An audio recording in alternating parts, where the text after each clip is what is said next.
this is an opportunity for us to ask questions of Dr. Doris, and it would be helpful if you put up your hand. We've got two roving mics, and what I'll do is I'll try and pick two people at a time, so we're getting the mics to move to you, so we don't have delay. Okay. Thank you so much. Really, really appreciated all that you've spoken today for us. I think this is a question. You would think, would you not, that I would think and hope that the church organisation of the church, or maybe the word organisation is problematic, that we would be right brain. We have responsibility for the sacred in so many ways. There's no lack of beauty on the whole, and we have some of the most amazing stories humankind has ever heard. And yet we find ourselves preoccupied with the lack of money. We are very thin on the ground now, less than ever before. And I think there's an element of control in the organisation that takes right hemisphere thinking and working away from us. So we're very controlled by left, in other words. Now, I can't possibly ask you what should we do about it, but I just wondered if you had any thoughts about that. Thank you. Thank you.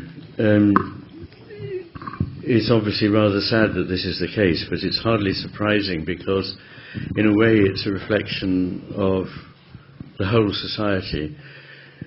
We're all suffering from this. Doctors suffer from it, teachers suffer from it.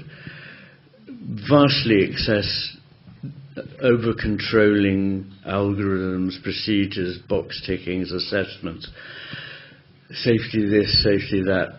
I just don't know how we ever got by without it, but we seem to do rather well. It's deadly, and I think that all I can say is that it should go to the top of our agenda to reduce this effect. So I actively think that we should be looking not how to increase bureaucracy and administration, but how to reduce it drastically. When I say drastically, I mean by about 50%. That means a lot of people will lose their jobs, but the money from that can be put to having priests and doctors actually do what priests and doctors do, rather than what their managers tell them to do. So, you know, the right hemisphere thing is the living experience of being a professional, from being a priest, being a doctor, being a teacher, being a lecturer, whatever it is.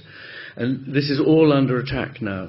And the lives of people in these general jobs are being made so unappetizing that we can't recruit people anymore into them. You know, it may not be easy to find ordinands, but you can't find doctors now. You can't find people who want to be nurses or even policemen, because they see what happens to them. They have no freedom to do anything. They're completely bogged down in red tape, basically. So if that's at all like what's going on, you're not alone. But it is a really important thing that you've raised. I mean, I think it's, you know, that and AI are the two biggest threats, actually, to the proper functioning of our society. We're becoming strangled by rules and procedures, and, you know, we should be saying, why are there more of these? Get rid of them, you know. What about trusting people? And I know that sometimes people will let you down, but they will do whatever procedures you put in. You know, 99.99% of doctors are nothing like Harold Shipman, but because Harold Shipman once existed, now all the decent doctors' lives are made miserable by having to jump through hoops and so on. And it still won't stop some rogue being that person in the future, because there always will. The fantasy notion that we can make everybody perfect is ridiculous. We can't. What we need to do is maximize the skill and the creativity and the wisdom that come from the people that are in our organizations. And so to encourage you to feel freer, to feel more imaginative, more capable of taking responsibility would be the first sort of way I'd look at it. Ravi, and then Paul. So my question is more sort of philosophical, theological. I'm over here. Not that it matters. But, hello there. Oh, hello. So you were talking about consciousness as that which underpins everything. So is that God? how would you see is that the theory you were describing, what we call panpsychism, which is a word I've heard people use? There is panpsychism, but it's an interesting concept that means different things to different people. So one of the problems is that the very analytic left hemispheric way in which we now think means that, so how do we put all this together? This has got consciousness, this has got consciousness. How do we combine all these consciousnesses? It is actually called the combination problem. But most problems are created by the way we start out on this process. Consciousness is not little bits of stuff in things. Consciousness is the field on which all these things exist and out of which they come. Now that, whatever we mean by divine, is certainly not going to be separate from this consciousness. But I never think that we can talk about God in terms that restrict what God can be and cannot be. God is not to be defined in language. And so I believe that it is a divine cosmos. I believe it's a creative cosmos, one that is run on the energy of love, the creative energy of love. And that, of course, doesn't at all exclude that there is enormous suffering. And somebody at the tea break was, talking about the problem of theodicy. How do you justify a God who allows these things to happen?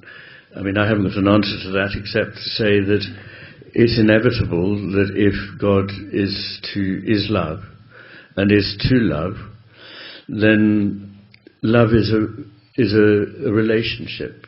It just can't exist in nothing. And so there must be something other than God. It's this business of creating a space for something other to reciprocate the relation. And if that other is truly free, then that other has to be capable of doing things that we realize are very damaging. But if God was to control it, it would diminish everything about us. We wouldn't be free beings at all. What would be the point in the creation at all? Everything was known already to God and controlled by God. And what's all this about? It doesn't lead anywhere. But the advantage of thinking the way I think, that there is something that is not separate from God, but is other than God. I'm very keen on making the distinction between a distinction and a severance. We nowadays think that if we distinguish between things, then we must be saying they're severed from one another and entirely separate. But often they're mutually dependent. And so the distinction is still important, and it doesn't imply a severance. So we are not separate from that field of consciousness. Nothing is, and therefore presumably neither is God. And when I talk about the values of the beautiful, the good, the true, the holy, whatever it is, these seem to me to be the divine aspects of the cosmic consciousness. And it's those things that are so basic, so essential, so than which nothing more fundamental can be, that they are what call to us and make our lives meaningful. Not that we invent them, but that they are there, and they are the reason for our being here at all. I don't think I've answered your question. Paul, and then Ian Parrish, and Lawrence over here, and John. Okay, my questions may be a bit more mundane than those high theological questions. Sorry, over here. All right, thank you. Yes. In recent years, in the last couple of decades, mobile phones and social media have had a massive impact on society and on individuals. Yes. How does that fit in with the left brain, right brain, and what effect has it had in terms of affecting the way we think, the way priorities of left brain, priorities of right brain, and so on? Well, you would probably imagine that on the whole, although there's something rather splendid about all this, there's a lot that's regrettable. I used to say, but I've been made to think again about this, that there's nothing intrinsically wrong with technology. It's just how we care to use it. So the ends to which we put it and the ways in which we use it make it good or bad. But in a world that is severely lacking in the wisdom that our forebears had, and in which we seem to understand so incredibly little, because, as I say, the left hemisphere doesn't really understand anything. It's largely deluded. Having more and more power to do more and more is extremely worrying. Then we come to the impact of social media on attention. Attention is the most important commodity, if you like, that we have. It's something incredibly valuable, and it's monetized and stolen from us by firms who wish to make money out of fragmenting our attention. And it's now, I'm not claiming to be saying anything new, but we do know that people's attention span has got shorter, and that people are not willing to devote deep, thoughtful time to things. They're not willing to be peaceful long enough to come into contact with and realize certain aspects of life. So it clearly does have damaging effects. It doesn't only have damaging effects, it can have positive effects. It can bring certain things closer to us. But that's not necessarily an unmixed blessing also. So I don't want to be too Luddite, but I do think that unless it's cut back, unless it stops intruding into schools, unless parents are more willing to say, no, actually we sit down to a meal together and we look at one another and we talk with one another. A meal is at the centre of the rituals of the Christian religion, and it's not an accident, because these meals are how we bond with one another. The whole idea of a family is the gathering around a table. So it should be absolutely verboten to have a mobile phone in school or at table. And generally we should rely on them much less, and generally we should try to increase people's attention spans, because it is very worrying. I hear from people at universities that they can't really expect their undergraduates who are, say, 19, 20, to read a novel through, Dickens, or read a book. They just give them little selections and say, well, try to read that if you can. How are we going to get anything deep out of that? I'm worried. Ian, and then Lawrence. Ian. You spoke briefly about the journey of the soul, using a metaphor that likened to a river with banks, and I presume with eddies and brooks and waterfalls and rolling over cobbled stones. I wonder if you could just expand slightly, that as we eventually end up in the ocean and those dark depths of the unknown, what does that look like, and what does that spiral emerge into? Okay, good question. I see everything as a flow, and this is what Heraclitus 600 years before Christ said, everything flows. And that doesn't mean that everything changes, which is a much simpler idea. It means that everything actually flows. So it's not like a succession of goods trucks, and it's not just that there's mutability. It's that actually everything is a continuous flow. That's very important. What are we? We are like an eddy in this stream. While that eddy is there, it is photographable. It's absolutely real, it's measurable, it can move stones, and if you get caught up in it, it takes over your movement. So it's perfectly real. But it's not in the river, because it is the river at that point. It's not something alien in the river, it is what the river is doing at that point. And then when it flows into the sea, it becomes part of the sea. And whatever it was that was in that whirlpool is now going on a different journey, which is into the sea. And the sea also has waves, but waves are not in the sea. The sea waves. The sea is producing waves that are part of its being. And we see them, and they have immense power and force. They're very real, but they're just really another way in which the water expresses itself.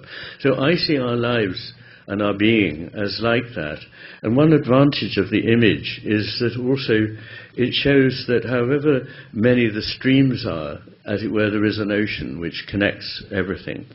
And when we think about our consciousness, I sometimes think of these little animalcules that have pseudopodia, these extensions of the membrane that jut out.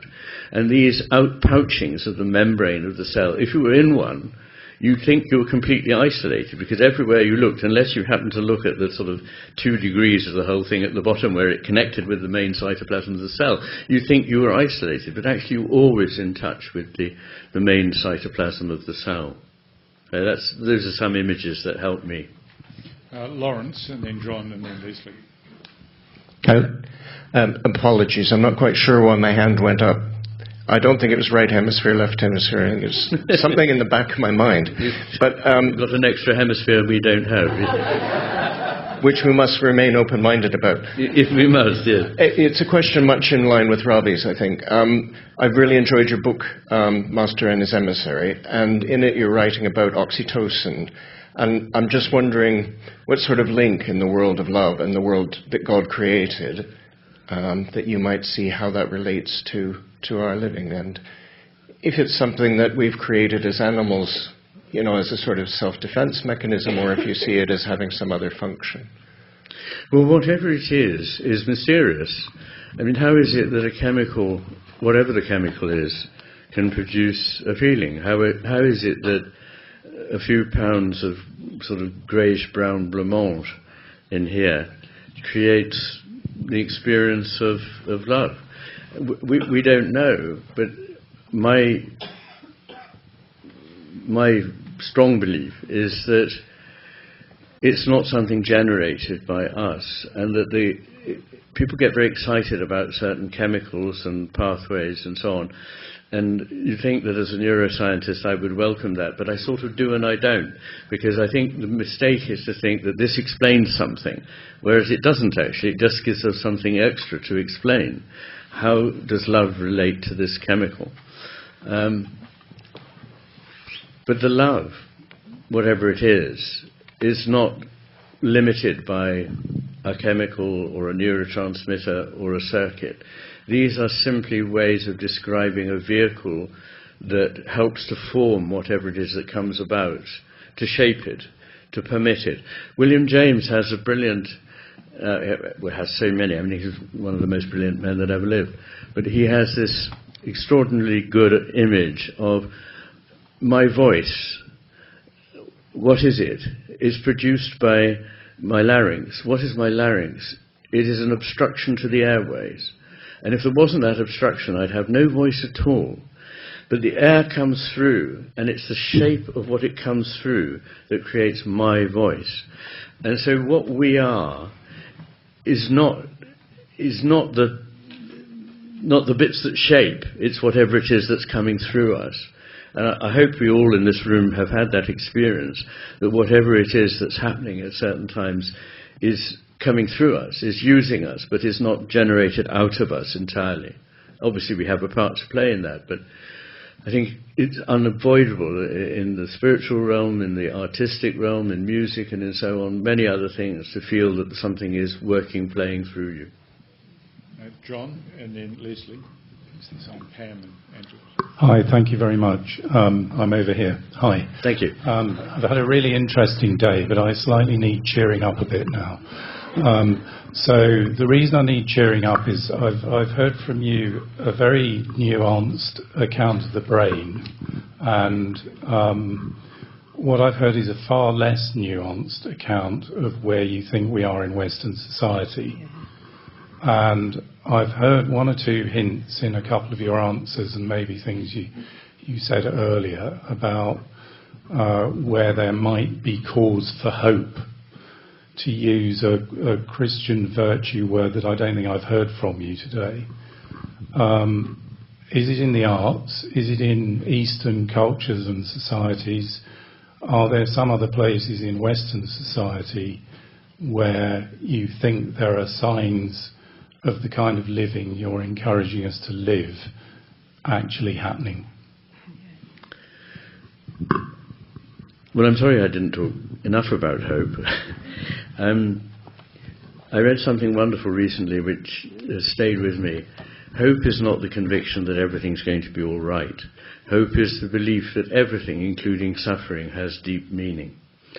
And that I cleave to. I call myself a hopeful pessimist in that I see things going wrong, largely, but it's a fool who knows or thinks he knows what's going to come.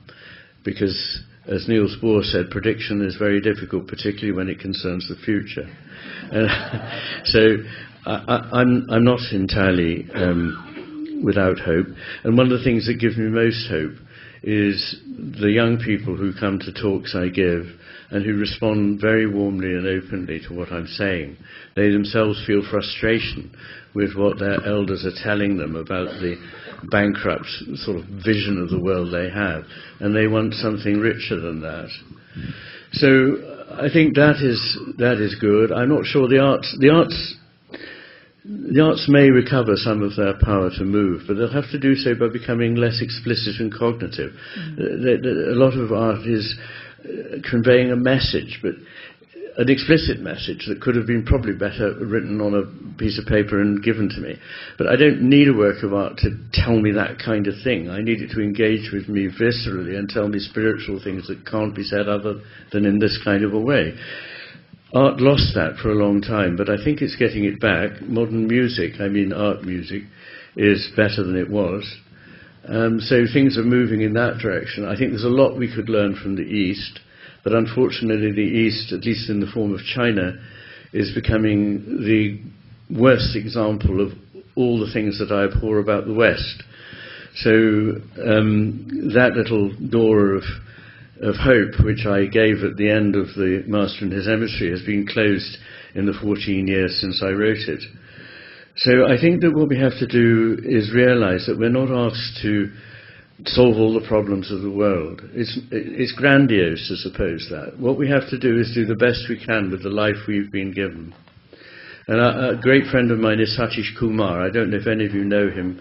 He's a Buddhist monk who is important in a place called Schumacher College in Devon, founded by E.F. Schumacher and Krishnamurti.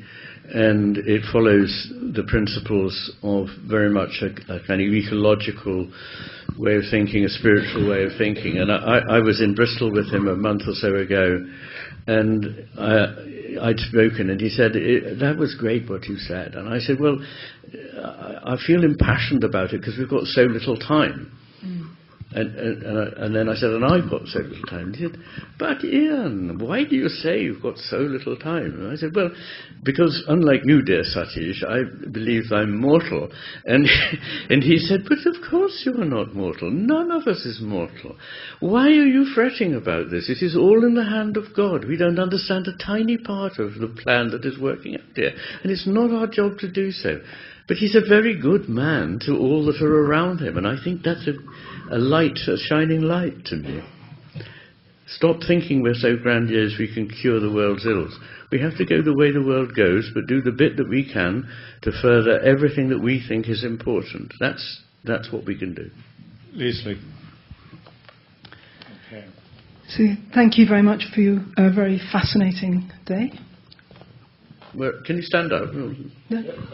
I'm here. Oh, okay, you're taking. Hi, thank you. So just to, I was going to ask you a question about buildings and churches and materiality, but I'm not going to. I'm moved to ask you something different. Happily talk to you about that afterwards if you like. So I fully agree, with you and Gandalf that, we are only here to do the best with the time we're given and so on and so forth. But part of what we're given is we're given a sense of understanding power and how power works in our world. And so I wanted to ask you a question about power. Now, people tell me that when we face the present catastrophe that's happening around the world in terms of our environment, there is a conscious effort by those in power to displace our sense of anger and anxiety and our willingness to take action, by making us think that responsibility can be held individually for these things. If we all individually use less plastic, if we individually, recycle our waste and so on, all will be well. In reality, of course, that's unlikely to be the case, because power does not reside in this world with us as individuals. I mean, I take your point about the 3% and so on and so forth. But, you know, that's the reality, if you like. So applying that to the larger questions that you have raised so interestingly today, how do you think we best respond? Not merely, and I use the word carefully, not merely as individuals, but collectively as a church that for 2,000 years has tried to speak truth to power. Thank you. Yes, very good. And of course you're right. I mean, you're 100% right about problems like recycling plastic and so forth. Not that we shouldn't do it, but there's something far more than that is required, and it needs to be taken on board by the vastly powerful organisations that have got us into the mess in the first place. So I'm 100% with you on that. What I think I was referring to was more that, yes, these are the problems, the practical problems that the left hemisphere, which is very interested in power, can help us address through organisation, through managing and bringing organisational skills to bear on tackling these problems on a larger level. But I've been at pains to say that this is not enough. That's all. That actually we can do what we like with that, but it will all add up to nothing. Really nothing, unless we rekindle the spiritual light that should guide us. And that in that we don't need other people to get together and tell us what to do. We can start from ourselves and then get together with other people who feel like us, and maybe that's what a church is. But I'm just really saying those are two slightly different things. One is in the realm of where the left hemisphere is a useful servant, and the other is in the realm where the right hemisphere is a powerful master. Thank you. Pam, and then Andrew. I'm Pam.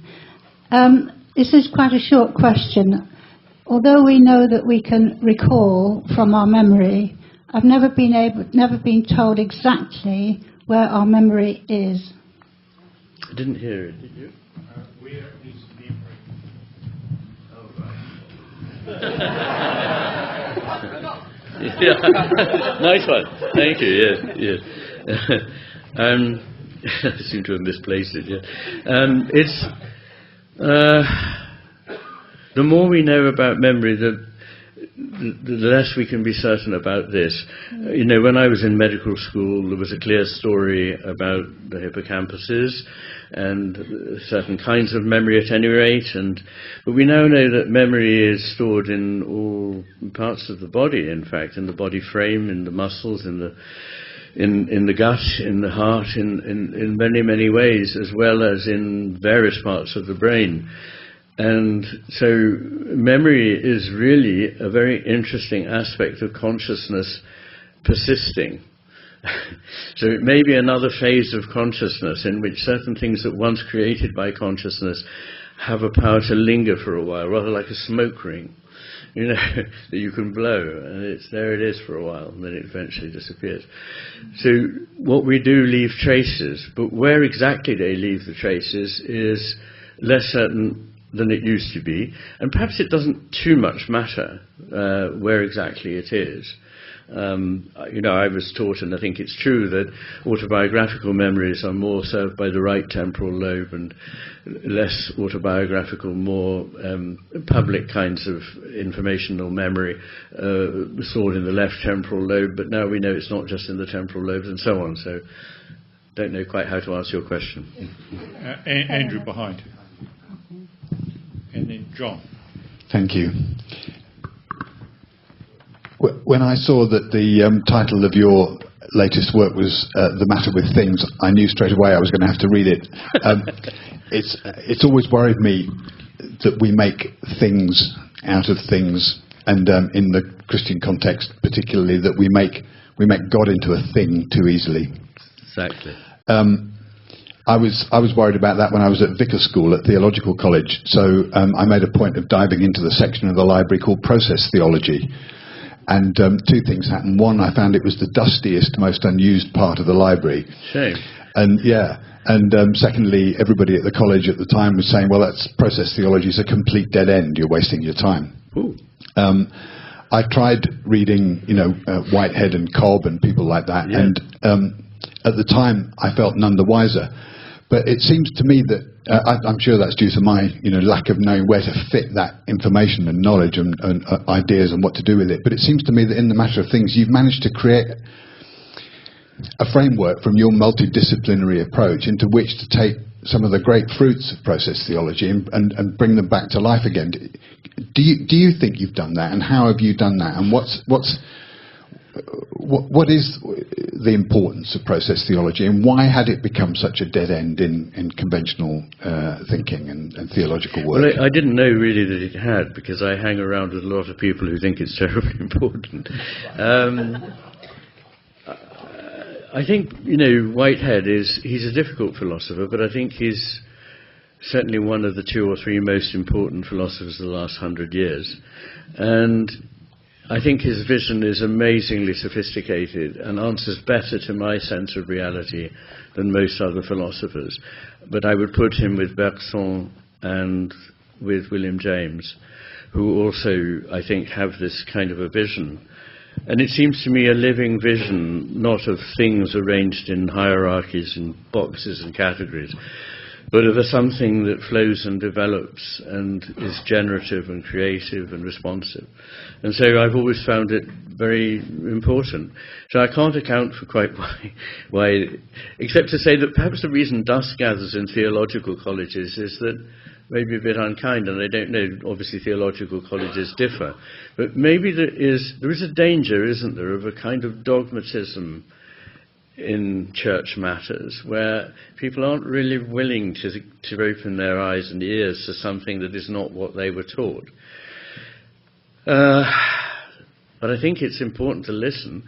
And what I think I have done, yes, is, I wasn't trained in process theology. I found process theology because this was my theology. And then I thought, crikey, other people have thought this too. And that's always rather reassuring, because I haven't just got it from someone else second-hand. I kind of invented the wheel for myself and then found, here's somebody who thinks wheels are good as well. So we're in business. So that's how it happened. And I don't know whether I'll succeed in regenerating interest in this way of thinking, but all I can tell you is an enormous number of people from all walks of life seem to respond to this for me. So there we are. Here's to it. Yes. John, yes. John, then Will. I wonder if you could say a little bit more about flow, particularly as regards time. And most of us here, like everyone else in our culture, most of our life is governed by the left hemisphere's take on time, all broken into bits and all highly accountable, and we think we can always have more of it or less of it or save it. Yeah. I wonder if you could say a little bit about how we can recover the right hemisphere's take on time and how we might subvert what's basically a monolithic culture of control. Okay, how long have you given me there? 2 minutes.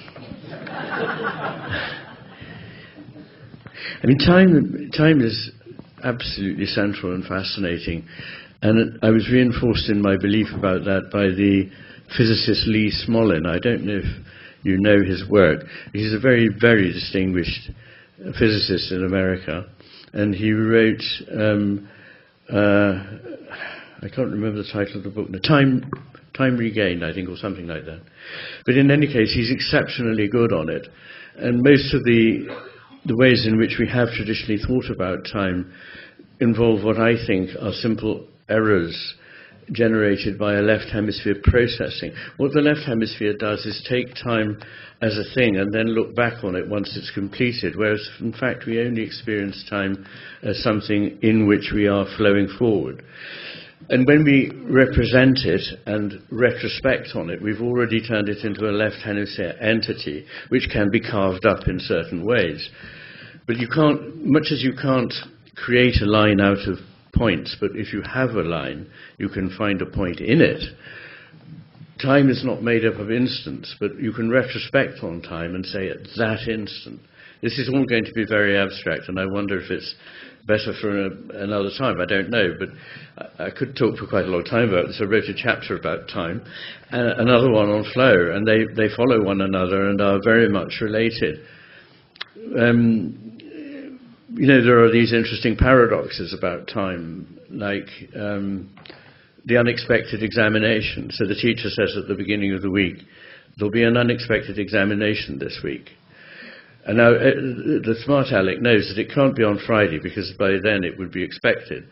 So it would have to be on Thursday, but by Thursday we would know it can't be on Friday, so Thursday's the last day it could be. And so you see, you work backwards from the end of this process, looking back, you make it impossible for there to be an unexpected examination. But we all know that if you don't think there is one and go, ha, ha, ha, you'll be caught out on Wednesday when the exam happens. So, there are lots of interesting paradoxes about time, but they all are based on this idea that it's a geometrical thing. We visualize it as a line, and we retrospect on it and carve it up, whereas in fact it is a seamless thing in which we live and move and have our being. And our being is one of flow. So it's central to my philosophy, those two chapters on time and flow in part 3 of The Matter with Things. Will, and then Rosemary. Thank you. Artificial intelligence is all the rage these days. There's been this conference in Bletchley Park over the last couple of days, and Elon Musk telling us that AI is going to remove the need for anybody to work. I wonder, you've already said that it's if you like, left hemisphere writ large, to paraphrase.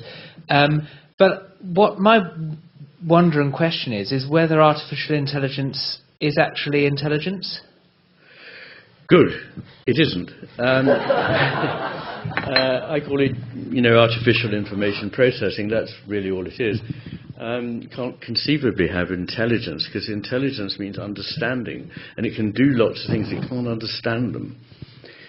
And that's not a limitation on where we've got with AI. That's intrinsic to AI, because to understand things, you'd have to have a body, you'd have to have emotions, you'd have to have relationships, you'd have to know that you could suffer and experience it and know that you're going to die. All these are what enable us to value things, understand them, and to know how to act.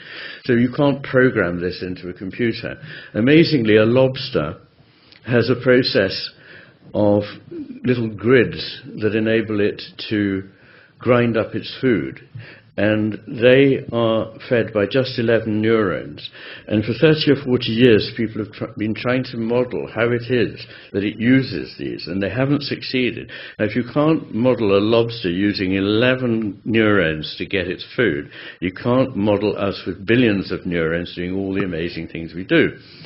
So it's not intelligent, and it is a worry, because I think the key is that it's making us like machines, not making machines like us. And it's also eating up one of our most precious commodities, which is time. Time is our life. And it's hilarious, this thing about we won't need to work. I mean, that's a worry, actually, because work is one of the things that fulfills a human being. Or et labora, work and pray. These are how we should be. But what happens is, do you remember when, those of you who are as ancient as I am, when you were growing up, we worried about what we'd do with all that free time once computers did everything for us? Have we got more free time? No. We've got much less free time. And guess why? Because of computers. Because computers have taken over jobs. So instead of being able to ring up somebody and have a 5-minute conversation and sort it out through common sense, I spend the whole morning going around the computer in MC Escher-like self-referring loops, and then end up ringing a call center, if I'm lucky, in Bangladesh, which will either be answered by a bot or will be answered by somebody who behaves like one, because they've been told to behave like one, and they're not allowed to have the job unless they do. So all human values, all fellowship, all common sense is gone, and instead our time is being eaten up by trivialities which waste our energy, waste our vitality, and waste the spirit. Rosemary. I was wondering how the right-left hand works in the scenario of making a decision, because if you have to make a decision, your left-hand logic might say to you, this is the most loving outcome, even if it's logical. And then your right hand might say, well, my gut instinct is something else. So would you advise actually following your gut instinct? Sometimes. I always say that people, intuitions are very important. Don't believe people who tell you shouldn't have intuitions. They can lead to the specially designed problems by psychologists which will lead you to make the wrong decision by intuition.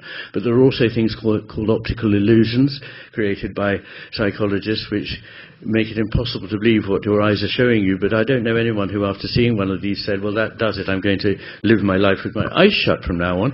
Intuitions are our eyes. But I always say people intuit better if they reason well, and they reason well if they have better intuition. So we need these things to go hand in hand. But on top of that, it's not that the right hemisphere is irrational and the left hemisphere is rational. The right hemisphere contributes extraordinarily important aspects of reason and is just as capable of reasoning as the left. It doesn't do certain kinds of rather banal systematic procedural reasoning, but it does do rather more important reasoning of the kind that leads to great mathematical and scientific discoveries, which are very much dependent on a combination of gestalt, imagination, intuition, and, yes, reason. So we need both of these things, and a wise person is one who can, in fact, calibrate these things. And when we make decisions, we should rely a lot on our unconscious mind. This is why we often say, I'll sleep on it, because in that state, our unconscious mind is able to bring a whole host of things to bear on answering this problem that our conscious mind rules out, because it's saying, so it's like this, and if I do that, it means that.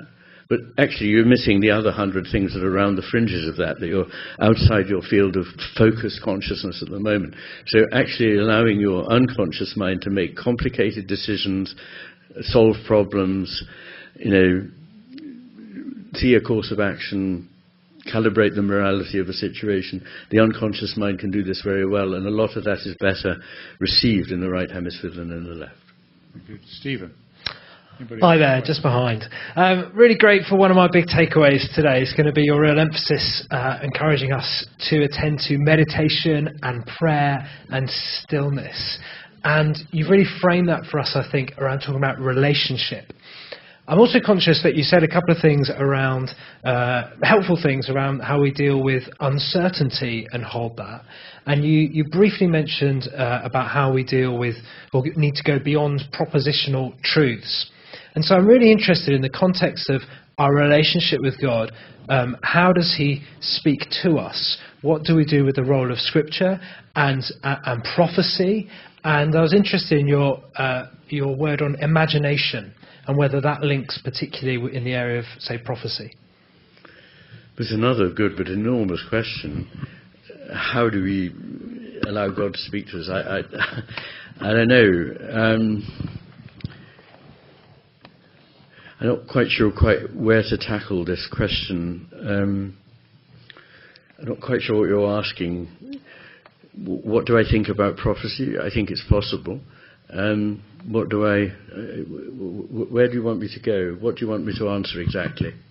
I suppose thinking really on the axis of certainty and uncertainty. Yes. What are the things that we can, in relationship, how can we know the things God does say to us? Well, the way we know how anybody means what they mean when they say to us, which is by attending to it and bringing our faculties to bear on it.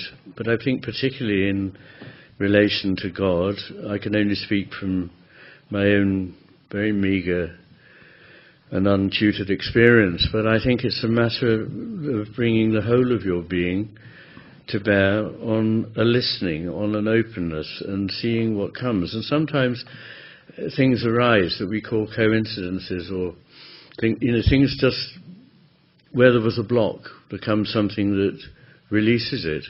And I can't begin to tell you how God works. I mean, that would be the definition of stupidity. There is no answer to that question, and each of us has our own way of knowing. But I believe that anyone who is completely certain about these matters is a worry. The world would get by much better if people were more willing to accept that they may not know everything. Einstein wrote a letter to the Queen of Holland and said, very few of us are gifted with the kind of intelligence that will allow us to answer more than a very few questions, and it would be a much nicer world if more of us realised this. We've got time for 2 or 3 brief questions. There's Andy, Caroline and Jeremy. Sorry. You, Mark. Just building on the question that you've answered in regards to rest. At the beginning of creation, we have that wonderful picture. And on the seventh day, God rests. From a medical perspective and how our left and right brains are, how do we rest? And what would be a good pattern? And how do we do that in a world that is 24/7 and busy? Yes. A difficult question. I mean, we have a toxic society, and in a toxic society people will become ill. I think the reasons that there's so much mental illness is because the whole way in which we believe we should act and the way we think and the way we talk to one another is fully deranged, and all those really important relationships that I've talked about have gone. But they are themselves things that restore us. So being in company, laughing, talking, loving is a kind of way of restoring oneself. Being at peace in nature is a way of restoring oneself. And I increasingly find that just spending time in silent meditation or prayer is a way of restoring ourselves.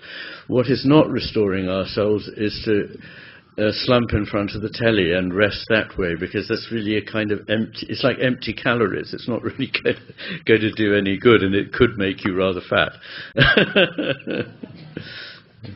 Caroline. This isn't so much a question, because I think you've answered some beautiful questions today. Hello. Hello. And especially I love talking about the fact that society doesn't view death particularly very well. But just to say that Stacey Dooley is doing a programme called Inside the Undertaker next week. I think it's on Thursday evening, which she'll be fascinating. And I think she said something that clergy are well represented in it. Also, if you listen to the Nomad podcast, there's a brilliant conversation that one of the presenters has with an AI bod. So these things just open up our minds a little bit more. But I really thank you so much for being really enlightening today. Oh, thank you. Mark, and then Jeremy with the last.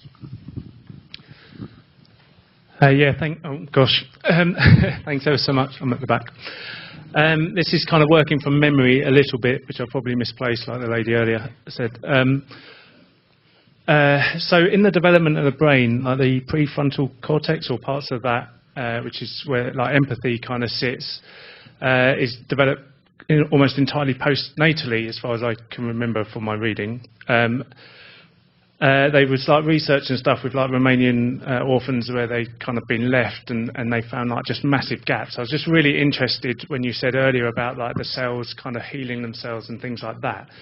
Whether that's, if you're working, I used to work with young offenders, and if you're working with people who have lost that and didn't have like love early on in their thing, and that part of the brain hasn't developed in the way it should, is there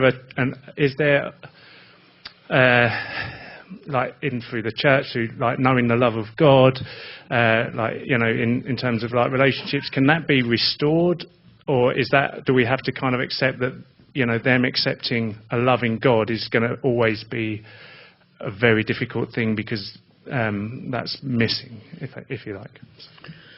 Well, I think things can always be restored in the brain. The brain has the capacity, which doesn't mean it always will, or it'll do it quickly, if it does it at all. But the brain does have this capacity to restore things that it senses the lack of. But some people are not.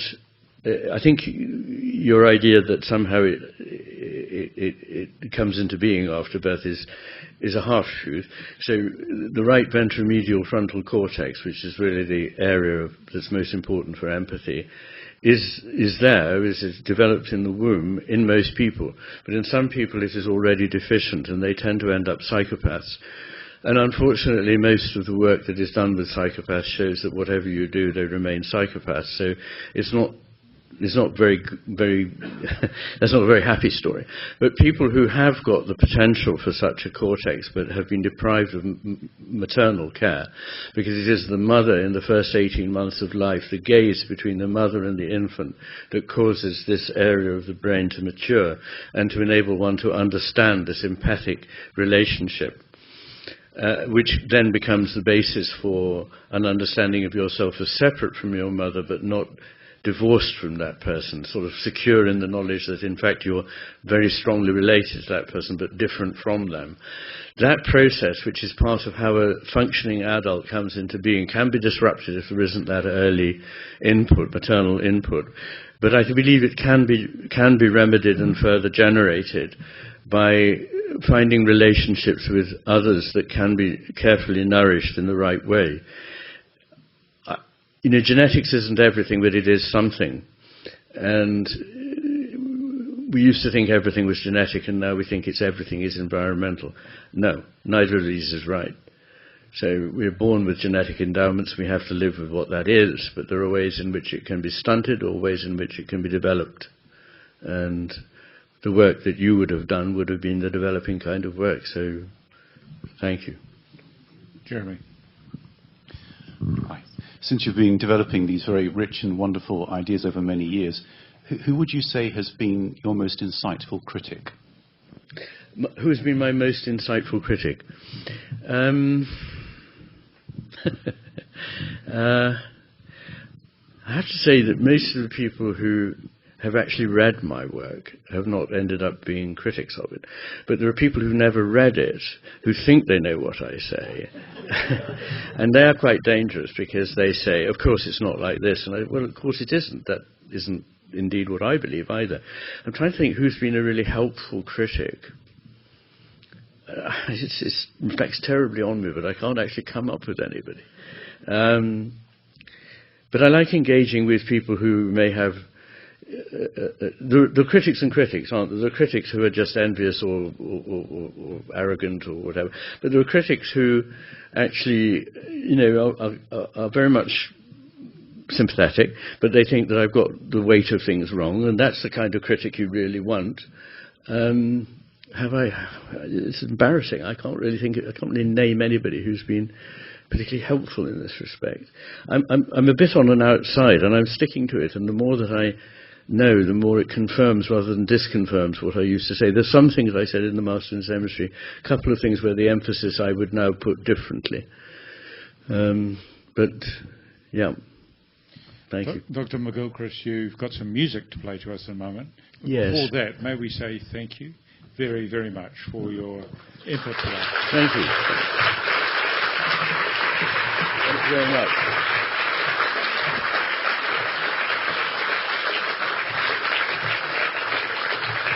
Thank you very much. Thank you. I just thought it would be nice before we leave. I know there will be a blessing by the Bishop, but I just wanted you to listen to some music that I think exquisitely beautiful and nourishing to the soul.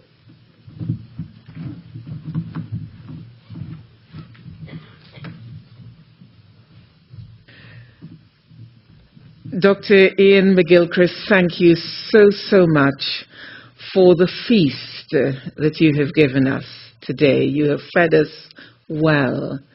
And I hope, like me, that we're going to go away and reflect on what we have heard today, and it's not just going to be left behind, but that we will take it away with us and ask of ourselves what we might do differently or think differently about things from the new lessons that we have learned. I hope we will keep the conversations going from what we have picked up on today, and that we might even be able to build on it in future sessions that we do together. So thank you very much for taking the time to be with us. Really, really appreciated all that you have offered to us today. Neville and your team, thank you for the work. Can we give them an applause too, please? So I can thank you very much for the work that you've done in gathering us all together. Can someone make sure that our appreciation is also passed on to Christchurch for their hospitality? I think, I can't see who I'm, no, they're probably out. But anyway, please make sure that we pass on our appreciation for their hospitality. And for all of you, thank you for taking the time again once more for, setting aside. I'm sure our diaries are all full of all sorts of things, but you made it a priority, and I appreciate that personally, that you have made this a priority. So thank you for being here today. Let's just keep a brief moment's silence before our prayers. Disturb us, O Lord, when we are too well pleased with ourselves, when our dreams have come true because we dreamed too little, because we sailed too close to the shore. Disturb us, O Lord, when with the abundance of things we possess, we've lost our thirst for the water of life. When having fallen in love with time, we have ceased to dream of eternity. And in our efforts to build a new earth, we have allowed our vision of heaven to grow dim. Stir us, O Lord, to dare more boldly, to venture into wider seas, where storms show thy mastery. Where losing sight of land, we shall find the stars. In the name of him who pushed back the horizons of our hopes and invited the brave to follow. Amen. So may God, who kindled the fire of his love in the hearts of the saints, pour upon you the riches of his grace. May he give you joy in their fellowship and a share in their praises. May he strengthen you to follow them in the way of holiness and to come to the full radiance of glory. And the blessing of God Almighty, the Father, the Son, and the Holy Spirit be upon you and remain with you and all those whom you love, pray and care for this day and always. Amen. Go in the peace of Christ. Thank you.